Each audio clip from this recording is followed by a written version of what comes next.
অন্ধকার থাকতে থাকতেই আমি উঠে পড়ি। কোনো পুরো লাইট ফোটেনি, বুঝতেই পাচ্ছেন বারান্দাটা কত অন্ধকার।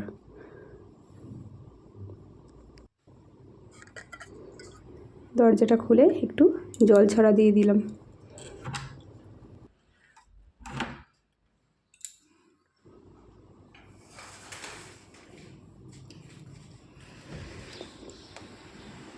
বাইরে খুব হাওয়া দিচ্ছে, বারান্দায় বেরিয়ে ঝাঁটাটা নিয়ে ঘরদোর একটু পরিষ্কার করে ঝাঁট দেব।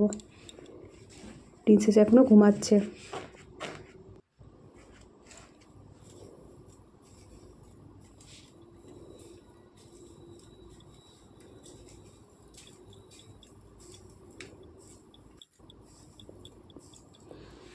এখনও অনেকটাই আলো ফুটেছে। এবার দু খেপে আমাকে টিফিন বানাতে হবে। প্রিন্সেসের বাবা একটু আগে বেরোয়, তার জন্য টিফিন বানাবো, আর প্রিন্সেসের জন্য অন্যরকম টিফিন বানাবো। একটা ঘরের বিছানা হয়ে গেছে। এবার যাই ফ্রিজের ভেতরে, ডিপ ফ্রিজের মধ্যে একটু মাছ রেখেছি। কালকে প্রিন্সেসের বাবা ইলিশ মাছ নিয়ে এসেছে। জানি না এই শীতকালে মাছ কেমন হবে।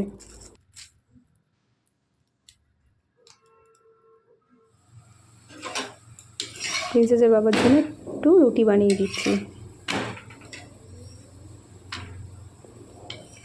আর এমন একটা তরকারি বানাবো যাতে রুটিতেও খাওয়া যায় আর প্রিন্সেসের টিফিনেও ভালো মজাদার দেওয়া যায় চটজলদি। এইদিকে দেখুন পেঁয়াজ, ক্যাপসিকাম, টমেটো সব দিয়ে দিয়েছি, আর টমেটো সস দিয়েছি, দিয়ে একটু পনির দিয়ে দিলাম। এটা চটজলদি দুরকমভাবেই খাওয়া যায়, রুটির সাথেও খাওয়া যায়। আর আমি প্রিন্সেসের জন্য পিৎজা বানাবো, আর একটু বাটার দিয়ে দিচ্ছি।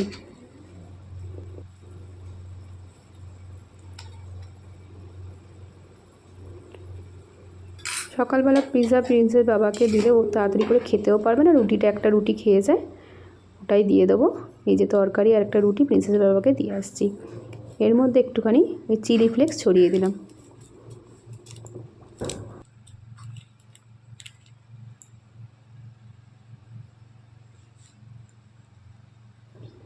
প্রিন্সেসের বাবা টিফিন খেয়ে বেরিয়ে গেলে এবার আমি প্রিন্সেসের জন্য পিৎজা বানাচ্ছি। একটু বাটার ব্রাশটা নেই তো এখানে, ওই জন্য চামচ দিয়েই বাটারটা একটু মাখিয়ে নিচ্ছি তাওয়াতে। এবার এই বেসটা বসিয়ে দিলাম পিৎজার। আর যে পনিরের তরকারিটা বানিয়েছিলাম ওটাই পুরো বেসের ওপর ছড়িয়ে দেবো।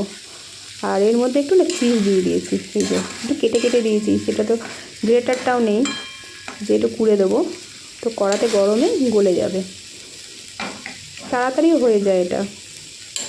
তো নুনটা দেখে নিয়েছি। এবার একটু টমেটো সস বেসটার মধ্যে দিয়ে চামচ দিয়ে মাখিয়ে নেব।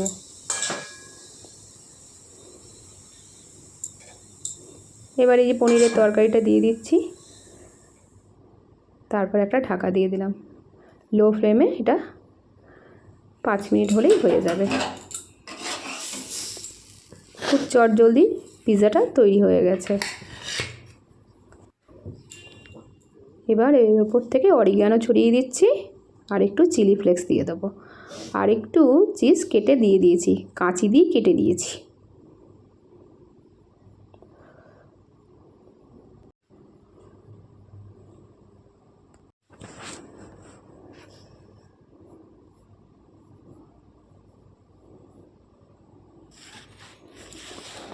এবার টিফিনটা ব্যাগে ভরে দিলাম, একটু কলা দিয়ে দিলাম। প্রিন্সেস রেডি হয়ে গেছে, আমিও প্রিন্সেসকে বাসে ছাড়তে যাব, স্কুল বাসে।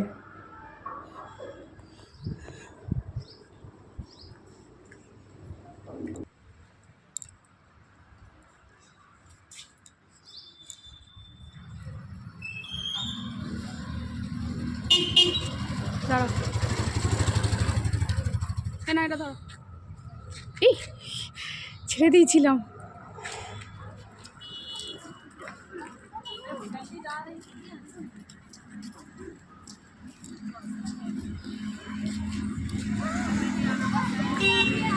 Tata tata. Bye bye by.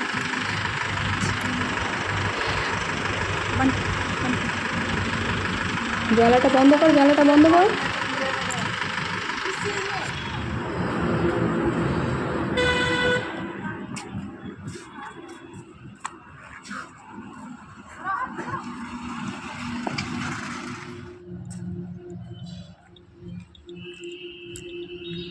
Princess বেরিয়ে গেল। এবার দুটো রাউন্ড দিয়ে পুরো সোসাইটির ওপরতে দুটো রাউন্ড দিয়ে তারপর উঠে যাব। আজকে একটু ফুল নেব, মঙ্গলবার পুজো করব।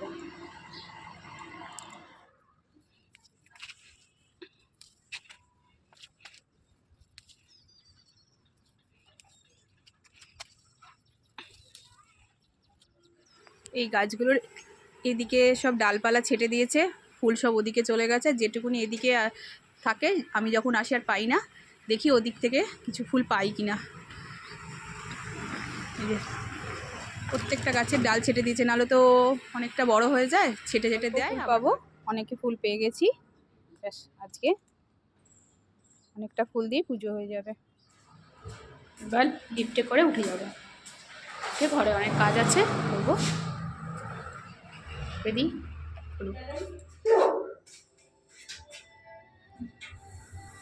চলো এই ফুলগুলোকে ভালো করে গঙ্গা জল ছিটা দেবো। ঢুকি ঘরে, এসে এবার সব গাছগুলোতে একটু জল দিয়ে দেবো। গাছগুলোতে দিয়ে দিই অল্প করে জল, বেশি বেশি না, মাটি ভিজে আছে, অল্প অল্প করে।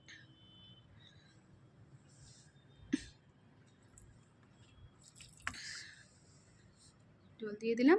এটাতে ফুল ধরেছে।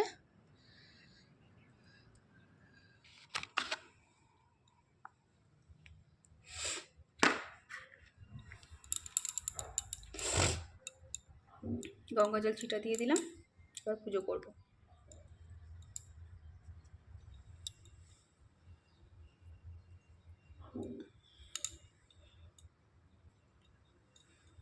শিব ঠাকুরের মাথায় আগেই জল দিয়ে দিয়েছি। সাজিয়ে নিই ফুল দিয়ে। রোজ মিছরি দিতে হয়, কাটিং মিছরি দিই আমি, কারণ লোকনাথ বাবার মিছরি খুব পছন্দ। ফল সব সময় না হলেও মিছরি দিয়ে পুজো দিই। আর ফল না থাকলে নকুলদানার মিছরি দিয়ে দিই, আর ফল থাকলে ফল আর মিছরি।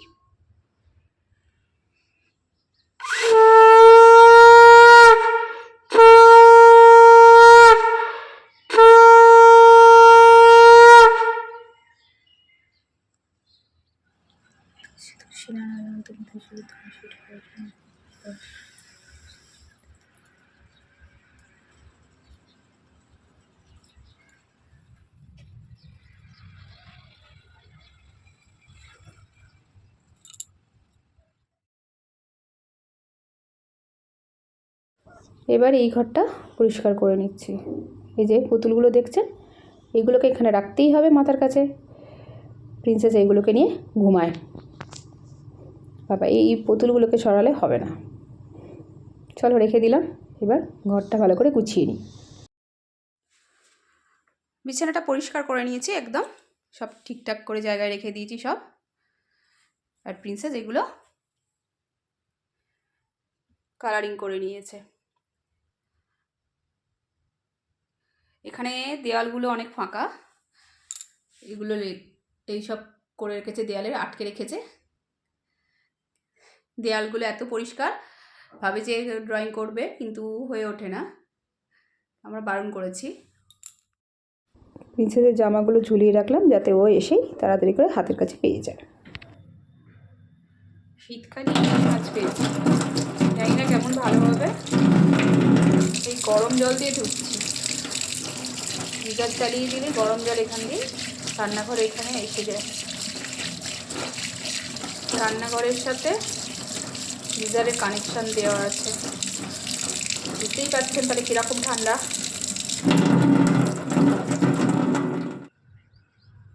শীতকালে সময় ছোট, জলে হাত দিতে ইচ্ছা করে না, আর কাচাও এত প্রচুর পরে বলার কথা নয়, এত কাচতে হয়। আর আমি জলখাবার খেতে বসেছি, খাওয়া হয়ে গেলে রান্না করব। গরম গরম রান্না করি, নাহলে একদম ঠান্ডা জল হয়ে যায়। এই এই ইলিশ মাছগুলোকে একটু কেটে নিয়েছি, অনেক বড় বড় তো, 2 দিন ধরে চালাবো। এত দামি মাছ একদিনে খেয়ে শেষ করলে হবে, সেই জন্য একদিনের জন্য বড় রেখেছি আর একদিন কেটে নিয়েছি। আর একটু কুমড়ো ভাজা ভেজে নিচ্ছি। আর একটা ঘরের দরজার পেছনে প্রিন্সেসের ব্যাপার, প্রত্যেকটা জামা ঠিকঠাক করে রাখি, সেও যেন ঠিকমতো করে হাতের কাছে পেয়ে যায়। এখানে খুব কারেন্ট যায়, সেই জন্য চার্জেবল একটা ডুম অর্ডার দিয়েছে, সেটাই এখন এখানে ফিট করে লাগাবো। লাগিয়ে দিয়েছি, যে জ্বলছে। কারেন্ট না থাকলে এটা 4 ঘন্টা জ্বলবে এই বাল্বটা। এই মাছটা কষিয়েছি কালকের জন্য, এই যে দেখছেন ছোট ছোট পিস করে রেখেছি, এটা কালকের জন্য হচ্ছে। এটা একটু সর্ষে দিয়ে ঝোল। আর আজকের মাছটা এই যে এখানে আছে, এটা একদম ভাপা করব। ইলিশ মাছ ভাপা হয়ে গেছে। রাজস্থানে, তার ওপর শীতকাল, তাতে যে ইলিশ মাছ পাচ্ছি এটাই অনেক বড় ব্যাপার। তারপর সাইজটাও অনেক বড় বড়। ঠিক আছে, আজকের মতো তাহলে এখানেই শেষ করছি আমার এই ভিডিওটা। টাটা, খেয়ে নিই। হ্যাঁ, বাই বাই।